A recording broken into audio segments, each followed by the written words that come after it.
আমন্ত্রণ জানাচ্ছি বাংলাদেশ টেলিভিশনের পর্যটন বিষয়ক নিয়মিত আয়োজন বিউটিফুল বাংলাদেশে। আজ আমরা এসেছি কুমিল্লা জেলায়, যা কেবল বাংলাদেশের নয় বরং পুরো বাংলার ঐতিহ্যের এক উজ্জ্বল প্রতীক। দেশের অন্যতম গুরুত্বপূর্ণ জেলা কুমিল্লা এর খাদি কাপড়ের সূক্ষ্মতা এবং রসমালাইয়ের মিষ্টতায় যুগে যুগে পুরো পৃথিবীর মন জয় করে এসেছে। সবুজে ঘেরা প্রাকৃতিক সৌন্দর্য এবং ঐতিহ্যের জন্য কুমিল্লা সদর উপজেলা এবং বুড়িচং উপজেলা বিখ্যাত। দর্শক, চলুন আজকের পর্বে ঘুরে দেখা যাক কুমিল্লার এই ঐতিহাসিক দুই উপজেলার রূপ।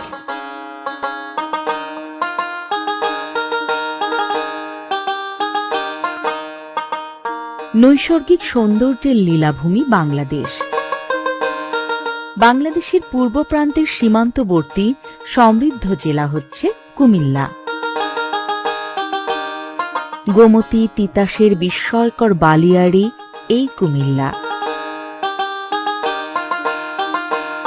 এই জেলার নামকরণের বিষয়ে নানা ধরনের তথ্য, চলতি কথা, কিংবদন্তি এবং প্রজন্ম পরম্পরার লোকগল্পের সন্ধান পাওয়া যায়। কুমিল্লার পূর্ব নাম ত্রিপুরা।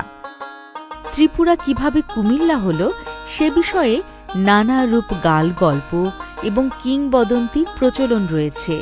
কথিত আছে 14 শতকে শাহ জামাল নামক এক ধর্মপ্রচারক এ অঞ্চলে আসেন। তিনি আসার সময় তার মামা আহমেদ কবির সাহেব তাকে এক মুঠো মাটি দিয়ে বলেছিলেন, যে অঞ্চলে তোমার এই মাটির রং, গন্ধ এবং স্বাদ মিলে যাবে সেই স্থানটিকেই তোমার ইসলাম প্রচারের কেন্দ্র হিসেবে গ্রহণ করবে। তিনি বহু জায়গায় ঘুরে বর্তমান কুমিল্লা শহরের পূর্ব নিকটস্থ গাজীপুর মহল্লার মাটির সাথে মিল পেয়ে চিৎকার করতে থাকেন, কোহমিলা কোহমিলা, যার অর্থ কাঙ্ক্ষিত পাহাড় বা উচ্চভূমি পাওয়া গেছে। এই কোহমিলা থেকেই নাকি এলাকার নাম রাখা হয় কোহমিলা, আর কালক্রমে এই কোহমিলা পরিবর্তিত হয় কুমিল্লা নামে। নদী, দিঘি, খনিজ সম্পদ, বন, পাহাড়, মৃৎশিল্প, খদ্দর কাপড়, দুগ্ধজাত খাবার, রসমালাই, বৌদ্ধ বিহার, প্রত্নতাত্ত্বিক নিদর্শন, দ্বিতীয় বিশ্বযুদ্ধ স্মারক এবং সুপুরাতন শাসন রাজার ইতিহাসে সমৃদ্ধ কুমিল্লা।